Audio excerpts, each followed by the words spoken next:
विनम्र किसान का बेटा था वो दृढ़ता का भंडार। वल्लभ भाई पटेल नाम कहलाता था सरदार। कृषक कार्मिक जनगण से था उसको प्यार अपार। अखिल देश ने उसे रहनुमा किया था स्वीकार। गांधी बापू का शिष्य, सत्य अहिंसा का अवतार, किंतु एक भारत करने को धर लेता हथियार। लौह पुरुष संबोधन था वो लोहे की दीवार। तेज पुंज तुम, शक्ति पीठ तुम, बल का सागर अपरंपार। ऋणी देश का नम्र अमन तुम स्वीकारो सरदार।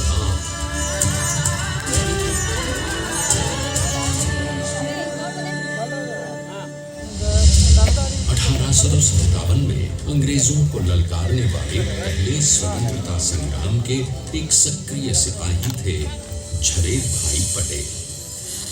करमसद गांव के इस बहादुर देशभक्त किसान और उनकी पत्नी लाडबाई के 5 बेटों और 1 बेटी में से चौथे पुत्र थे वल्लभ भाई। बालक वल्लभ ने करमसद के बाद नडियाद से अपनी हाई स्कूल की शिक्षा पूरी की। फिर 13 साल की उम्र में उनकी शादी भी हो गई छोटी सी झवेर बाई से। 2 बच्चों, बेटी बड़ी बहन और बेटे ताया भाई को जन्म देने के बाद झवेर बाई असमय ही चल बसी। सदी बदलने और 20वीं सदी आने पर उनका जीवन भी एक चमत्कार की तरह बदला। प्लीडर का इम्तिहान पास करके वो वकालत करने लगे। पहले गोधरा, फिर आणंद और उसके बाद अहमदाबाद में। मगर जल्द ही वकालत छोड़कर वो बैरिस्टर बनने की इच्छा से इंग्लैंड चले गए। लंदन में बैरिस्ट्री में अव्वल आने और वजीफा जीतने वाले वो अनोखे भारतीय थे। अब तो अहमदाबाद की वरिष्ठ अदालत में बैरिस्टर पटेल की जिरह और जीतों की धूम मच गई।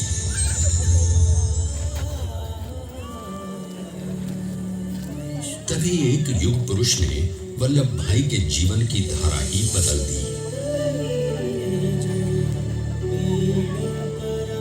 दक्षिण अफ्रीका में सत्याग्रह के अहिंसक अस्त्र से गोरे शासकों को सबक सिखाकर भारत वापस आए बैरिस्टर मोहनदास करमचंद गांधी से मिलकर वल्लभ भाई ने अपने कुछ बरसों से सीखे विदेशी व्यवहार और संस्कार हमेशा के लिए त्याग दिए और अब वो अपने खेड़ा के किसानों को हक दिलाने के लिए बापू के साथ आंदोलन में कूद पड़े। अब उनके पैरों में जूते नहीं, गांवों की धूल थी।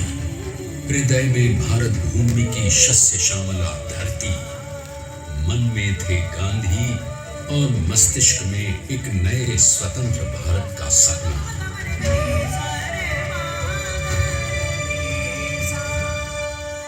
तभी बारडोली के मजबूर मजलूम किसानों की यातना का समाचार उनके पास पहुंचा। तुरंत वल्लभ भाई वहां पहुंचे और यूं शुरू हुआ भारत का सबसे बड़ा और सफल किसान आंदोलन बारडोली। वल्लभ भाई ने बारडोली के 87,000 किसानों को ऐसा अटल अडिग अचल मनोबल दिया कि अंग्रेजी सरकार हिल गई और एक बरस के बाद उनका लगान माफ कर दिया गया। अब तो पूरे देश में लोग वल्लभ भाई के नाम की कस्में खाने लगे। स्वयं महात्मा गांधी ने कहा, अब वल्लभ भाई मेरे शिष्य या साथी नहीं, सारे देश के सरदार हैं और देश को मिल गया एक अनोखा असरदार सरदार।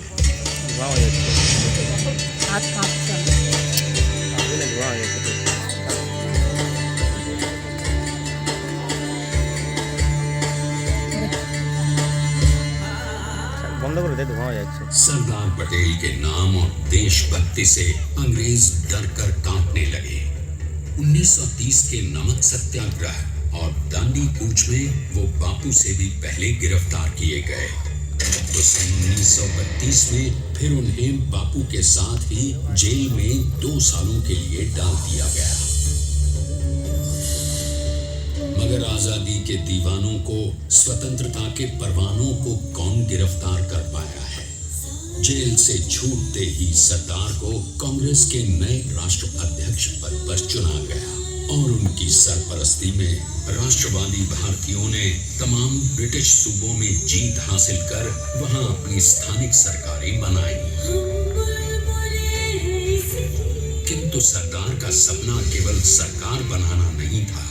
उनका स्वप्न तो था एक ऐसे नए भारत का जहां हर रंग, हर रूप, हर जात, मजहब, तबके का हिंदुस्तानी एक साथ मिलकर एक ऐसा नया भारत बना सके जहां पूर्ण स्वराज के साथ सारे समाज को गरीबी, अशिक्षा, छुआछूत से भी आजादी मिल जाए।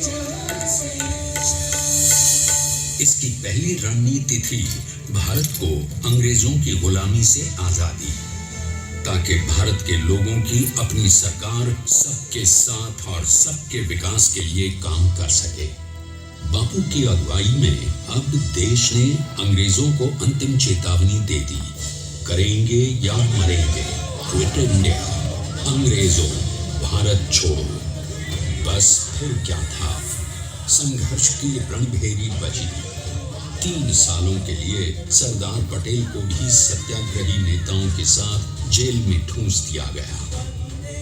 2 सालों के बाद अंग्रेजों को बापू के सभी शिष्यों और साथियों को छोड़ना पड़ा।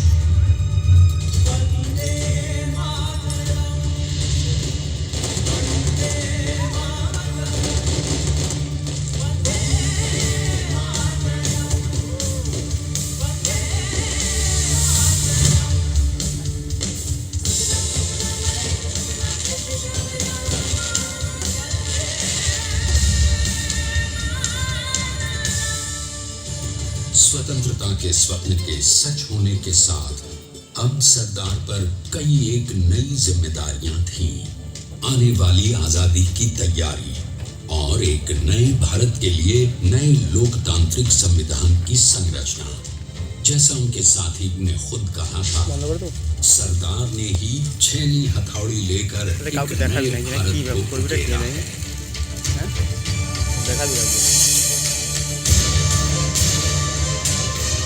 स्वाधीनता तो प्राप्त हुई, लेकिन खंडित भारत में भी उठते विभाजनवादी अंधकार को अभी दूर करना था। जब देश के खंड खंड होने का भय उत्पन्न होने लगा तो सरदार ने निर्भय होकर खुद अपनी केंद्र सरकार और साथियों को भी चुनौती दे डाली और जम्मू कश्मीर को बचाने के लिए सारे देश का आकाश वायुयानों से भर गया।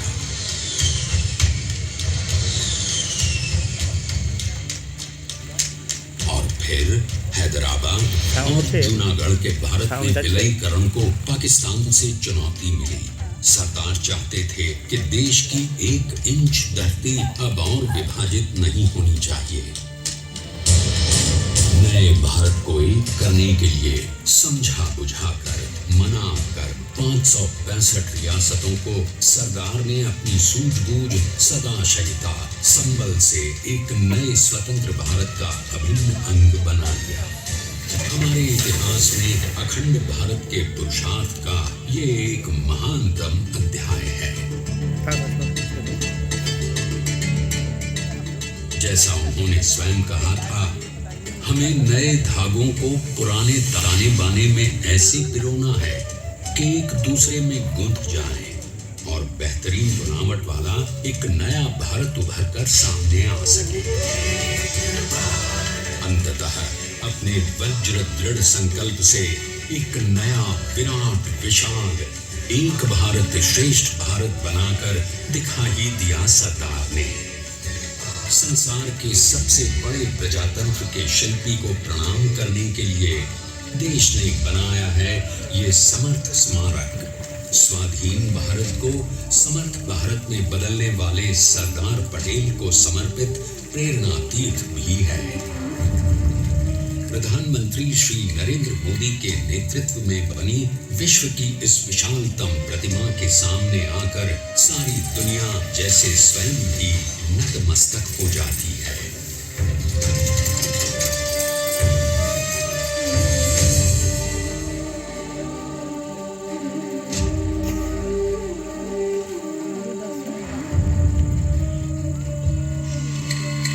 देश को बना गया वो अमित अटल, हरा सका उसे न कोई शत्रु दल। चट्टान के समान सा पुरुष प्रबल, ভালো আসছে না তাই না? सम्मान है तो स्वदेश का सम्मान है, तो स्वदेश का सम्मान है, तो स्वदेश का सम्मान है।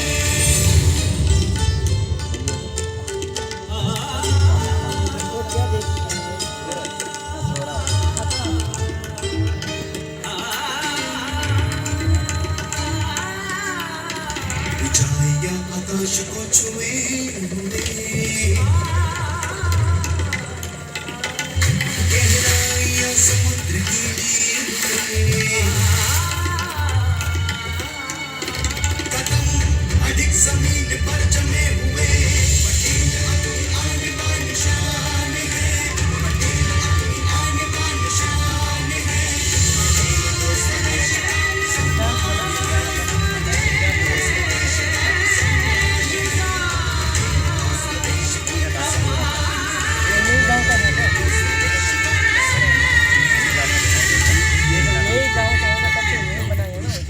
अंजलि देती 182 मीटर ऊंची विश्व की सबसे विशाल काय प्रतिमा का निर्माण कैसे हुआ?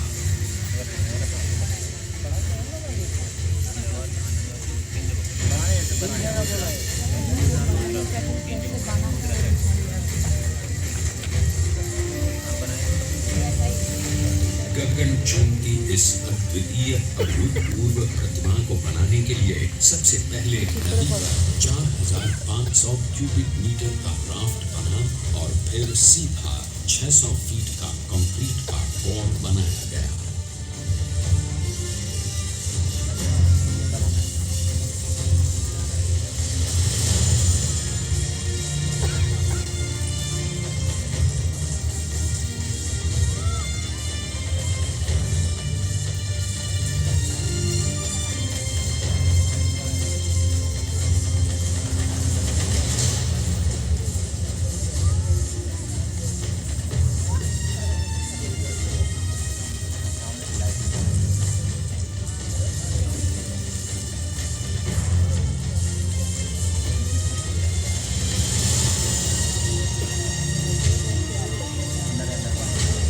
इस कंक्रीट कोर के साथ लगाया गया स्टील का फ्रेमवर्क।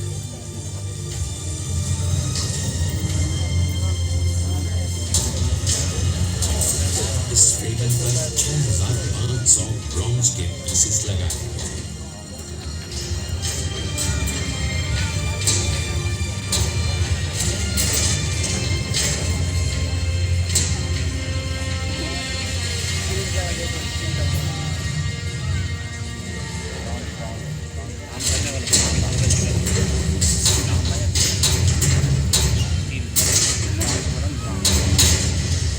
सोचिए कि 182 मीटर ऊंचे इस भव्य स्मारक के निर्माण में कितना सामान और मेहनत लगी है। 70,000 metric ton cement, 18,500 metric ton reinforcement steel, 6,000 metric ton structural steel और 1,700 मीट्रिक टन ब्रॉन्ज।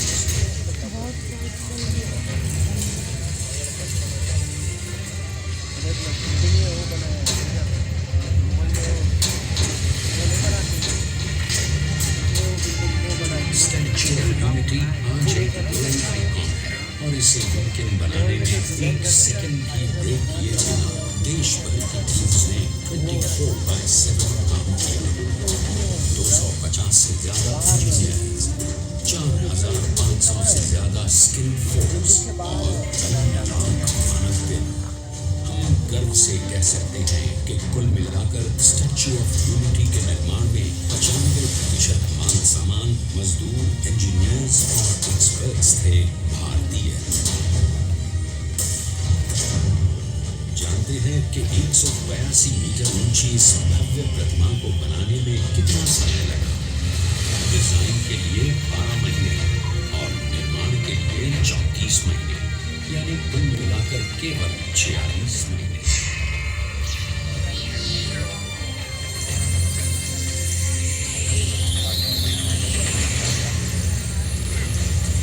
और इसी तरह बनी देश के शिल्पकार की एक अनोखी अद्वितीय विशाल प्रतिमा, जो सिर्फ आज ही नहीं बल्कि आने वाले न जाने कितने सालों तक यूं ही चमचमाती रहेगी।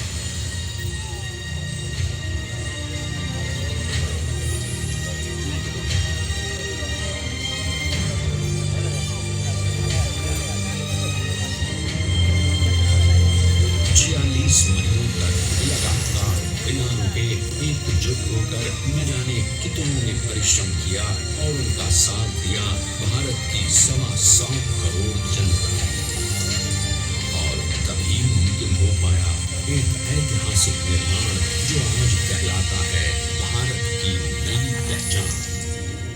स्टैच्यू ऑफ यूनिटी, विश्व की सबसे ऊंची प्रतिमा।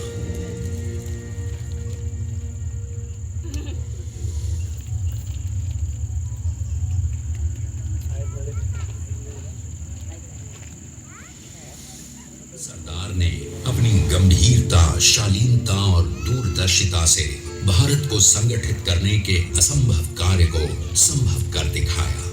आइए आज हम सब उन्हीं की महिमा में विश्व के सामने एक उदाहरण रखें, क्योंकि ये ही भारत को श्रेष्ठता के मार्ग पर ले जाएगा। हमारा कर्तव्य ये है, हमें निश्चय कर लेना चाहिए कि हमें हिंदुस्तान में जितने लोग हैं सबको मिल मिल के भाई भाई की तरह के रहना है। स्टैच्यू ऑफ यूनिटी एकता की प्रतिमा और श्रेष्ठता का प्रतिबिंब है। एक पहल है इस अखंड भारत को श्रेष्ठ भारत बनाने के सपने को पूरा करने के लिए। एक पुकार है हम सबको एकजुट होने के लिए। एक आंदोलन है भारत को सबसे आगे ले जाने के लिए, श्रेष्ठ बनाने के लिए। आपके योगदान और विश्वास से ही बनेगा एक भारत, श्रेष्ठ भारत। एकता का संदेश है कि भाषा अनेक, भाव एक, राज्य अनेक, राष्ट्र एक, पंथ अनेक, लक्ष्य एक, बोली अनेक, स्वर एक, रंग अनेक,